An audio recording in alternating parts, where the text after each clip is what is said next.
Assalamualaikum. Salam semangat menuju sukses. Oke Lur, jumpa lagi dengan saya Zainuddin Al-Ansori. Lur, sukses itu selalu diawali dari kegagalan. Dan setiap orang punya jatah gagal. Mari kita habiskan kegagalan itu mulai sekarang juga. Dengan apa? Tentu dengan berusaha. Maka dari itu, ayo usaha. Yang kita lakukan sekarang akan jadi kenangan yang manis, akan jadi kenangan yang indah di masa sukses nanti. Pada kali ini saya akan menyampaikan materi kelanjutan dari kemarin. Dulur-dulur, jangan kemana-mana, saksikan video kami setelah yang satu ini.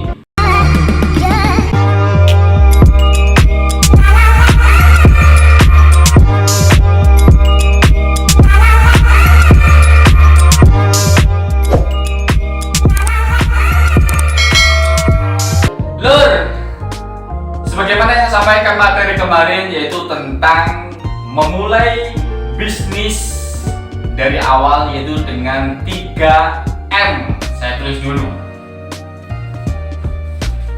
Mulai bisnis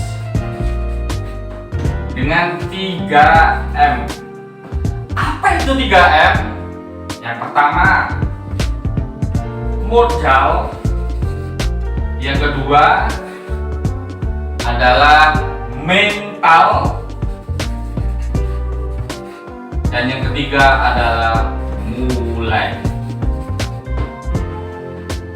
Lur, materi ini saya ambil dari buku yang berjudul The Power of Synergy, sebuah mahakarya dari seorang yang luar biasa, yaitu Ridwan Abadi. Saya sangat kagum dengan karyanya. Dia adalah wirausaha muda yang sukses. Teori beliau saya kombinasikan dengan teori, begitu juga praktek saya di lapangan. Memulai usaha dengan 3M. Pertama modal, kedua adalah mental, dan yang ketiga adalah mulai. Jadi begini loh, kalau kita mau memulai usaha hanya mengandalkan modal, kayak menawa kita punya uang, tiba-tiba punya uang 100 juta. Dari mana uang itu? Dari warisan bapak atau mertua. Ya yang wong tuane sugih, nek gak sugih. Punya uang 100 juta entah dari warisan, entah dari bank, mau dipakai untuk bisnis, tapi kalau dia tidak punya jiwa mental, keberanian untuk memulai, tidak bisa Lur. Percuma modal. Begitu juga kalau dia punya mental, percaya diri untuk memulai bisnis, tapi dia tidak punya modal, sama, tidak bisa. Karena semua itu butuh modal.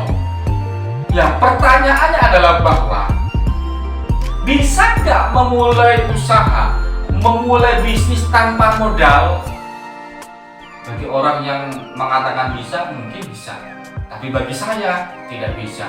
Memulai bisnis tanpa modal, tidak bisa. Harus pakai modal. Kenapa? Karena bagi saya juga, modal itu tidak selalu berupa uang. Saya tulis, modal, uang. Memang benar, segala sesuatu itu butuh uang, tapi tidak semua bisa diselesaikan dengan uang. Saya ulangi, segala sesuatu memang butuh uang, tapi tidak semua bisa diselesaikan dengan uang. Jadi, bagi saya, modal tidak selalu berupa uang. Tidak berupa uang. Oke, enak, shish. Saya lepas dari jaketnya. Oke. Jadi Lur, memang segala sesuatu itu butuh uang, tapi tidak semua itu bisa diselesaikan dengan uang. Maka saya katakan tadi, modal itu tidak selalu berupa uang. Berupa apa? Bisa saja Umpama dia modal niat, sungguh-sungguh, apalagi relasi, apalagi pengalaman,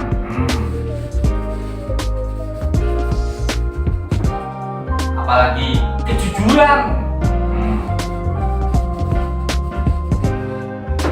dan masih banyak lagi. Makanya Lur, banyak di antara para pengusaha sukses, pebisnis sukses, ketika diwawancara, di awal dia bilang, "Ya Allah Mas, saya dulu itu merintis usaha, itu cuma modal dengkul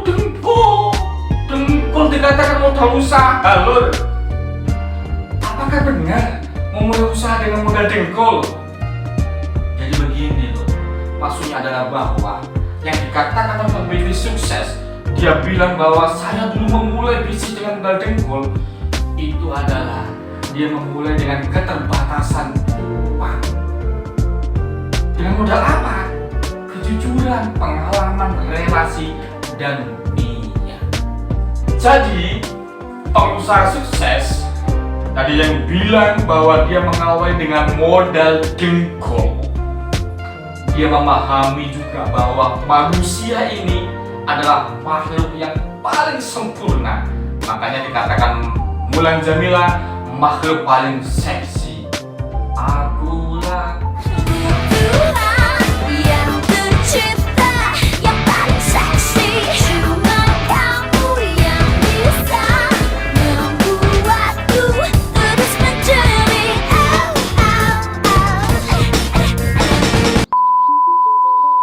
gitulah. Dia maksudnya adalah bahwa makhluk paling sempurna, dia dikasih oleh Allah otak, dipergunakan untuk berpikir kreatif, penuh inovasi otak. Yang kedua, berpikir, dia punya mata. Dikasih mata, dia dipergunakan untuk melihat peluang mana yang memiliki potensi. Dia dikasih tangan. Dia berpikir, tangan dipergunakan untuk bekerja keras guna mengejar mimpinya. Kemudian dia dikasih kaki. Dia dikasih kaki, dia berpikir untuk dipergunakan berjalan, jatuh bangun, tetap melangkah demi cita-cita yang dia impikan. Jadi semua anugerah yang diberikan oleh Tuhan, manusia ini dia merasa paling sempurna dan paling seksi. Ini adalah modal yang luar biasa besar yang tidak bisa dinilai dengan uang. Maka dari itu Lur, ini kita jadikan modal terbesar untuk memulai berwirausaha. Saya katakan modal tidak selalu berupa uang. Oke, ada beberapa usaha bisnis yang memang harus memakai modal uang, ada juga bisnis yang tidak harus memakai modal uang. Apa aja itu? Saya lanjut di papan selanjutnya. Ini ruang saja. Oke, tulis. Yang pertama adalah modal. Modal ada yang harus berupa uang, atau yang disebut dengan product owner. Ada juga modal yang tidak berupa uang, tidak uang, atau disebut dengan brand owner.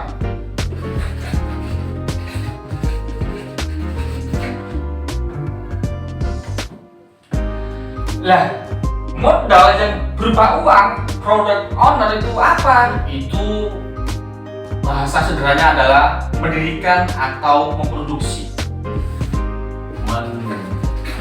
Mendirikan atau produksi. Terus punya uang banyak Lur. Kalau kategori modal yang product owner. Contohnya apa? Saya nggak usah ngambil contoh jauh-jauh.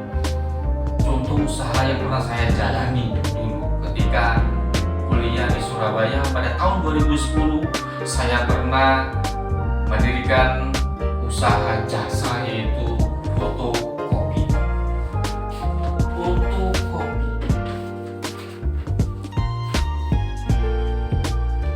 Usaha fotokopi ini saya dirikan di Surabaya di Gang Lebar, di daerah kampus UIN Ampel Surabaya. Gang Lebar, tapi gangnya kecil, namanya Gang Lebar. Kok kecil? Iya, dibuat simpangan mobil aja sulit toh bos, tapi disebut Gang Lebar. Bagi teman-teman yang kuliah di daerah Surabaya, utamanya kuliah UIN Ampel pasti tahu. Nah, saya pernah mendirikan usaha fotokopi di tahun 2010 dengan rekan saya namanya Farudin Mustafa. Dia pemuda yang tampan, semangat, pekerja keras, dan waktu itu dia sebagai sekretaris IPNU Jawa Timur. Dia asli Kediri. Kerjasama dengan saya mendirikan usaha ini dengan modal 50 juta. 50 juta. Untuk apa 50 juta?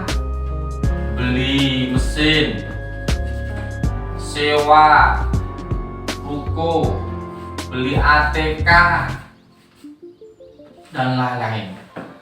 Tapi 50 juta ini lur, akhirnya saya gagal, bangkrut. Padahal di usia masa kuliah saya belum siap kehilangan uang yang sebanyak 50 juta. Tapi karena saya ingin sukses, maka saya harus siap gagal, siap bangkrut.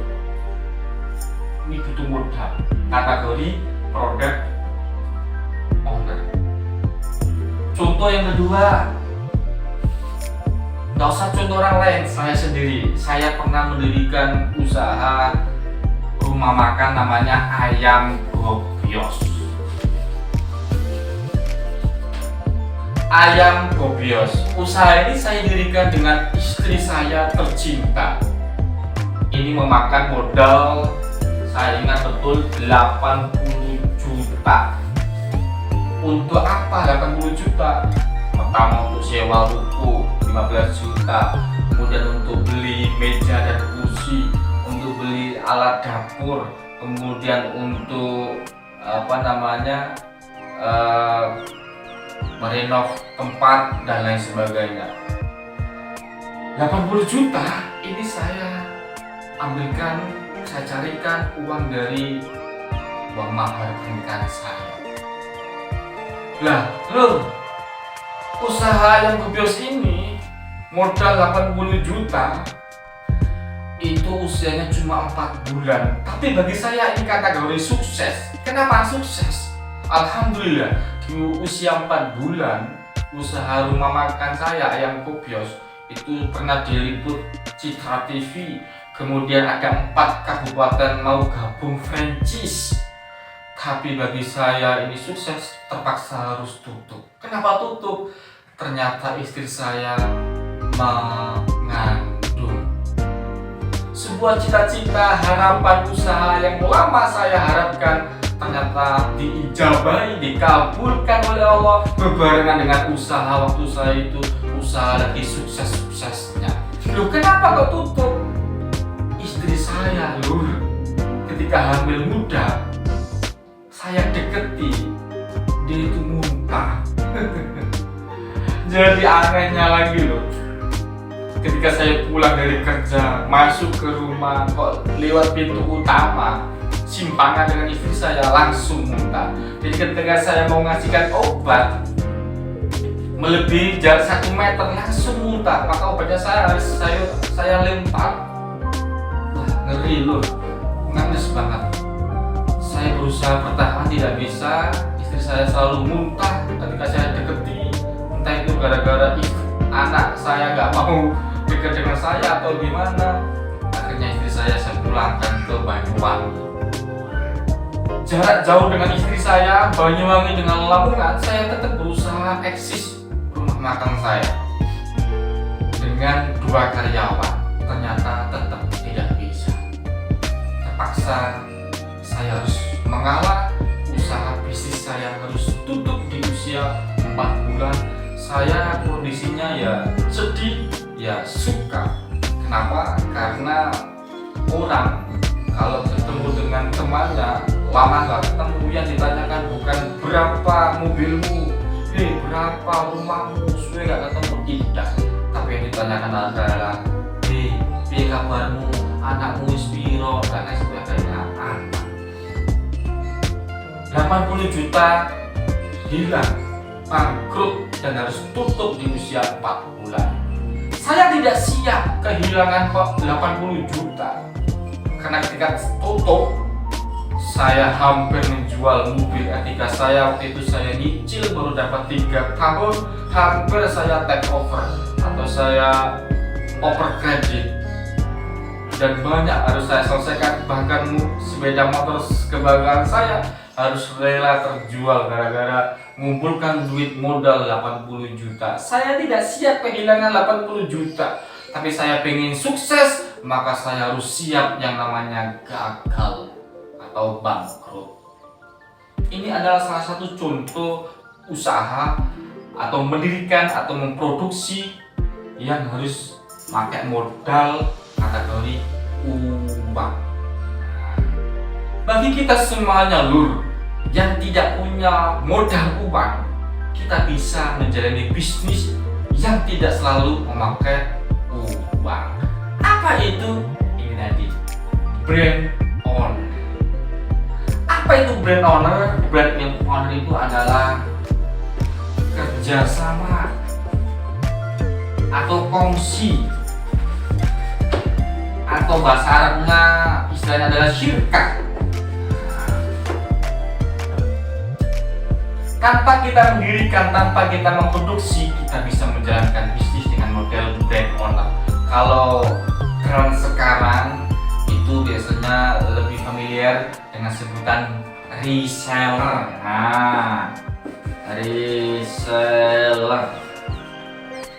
Apa itu reseller? Reseller itu penjual kembali. Nah, menjual kembali, penjual kembali tanpa memproduksi, atau dropship. Dropship. Apa itu dropship? Dropship itu adalah memasarkan atau menjual barang orang tanpa ada pemindahan kepemilikan. Memasarkan atau menjual produk orang tanpa ada pemindahan kepemilikan.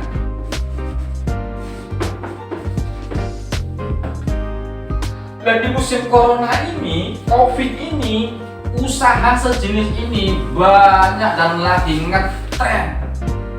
Bagi siapa? Bagi kalian, bagi kita yang mau berpikir kreatif, penuh inovasi, berwirausaha, berbisnis tanpa harus mengeluarkan uang banyak.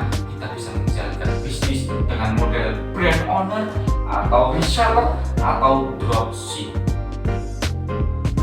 Gak usah jauh-jauh, contoh sederhana, apa yang bisa dijual? Ya macam-macam, kosmetik, baju, sepatu, dan lain sebagainya. Main COD. Oke, lur, pesan saya, kalau kita mau berwirausaha, mari mulai sekarang. Jangan sampai kita nunggu punya modal uang, jangan sampai kita nunggu corona tiada. Nanti di episode selanjutnya saya akan menjelaskan tentang metal, dan kemudian mulai akan saya jelaskan detail bagaimana teknis brand owner, reseller, dan dropship. Pesan saya yang terakhir bagi kita semuanya yang dalam berwirausaha, sesibuk apapun itu, dan juga pecinta kopi, jangan lupa kita tinggalkan sesaat untuk mengerjakan sholat supaya tidak tersesat di dunia dan di akhirat. Oke? Terima kasih. Itu yang bisa saya sampaikan. Sampai jumpa di episode selanjutnya. Cuci tangan pakai sabun. Cukup sekian. Matur suwun. Wallahul muwaffiq ila thoriq. Assalamualaikum warahmatullahi wabarakatuh.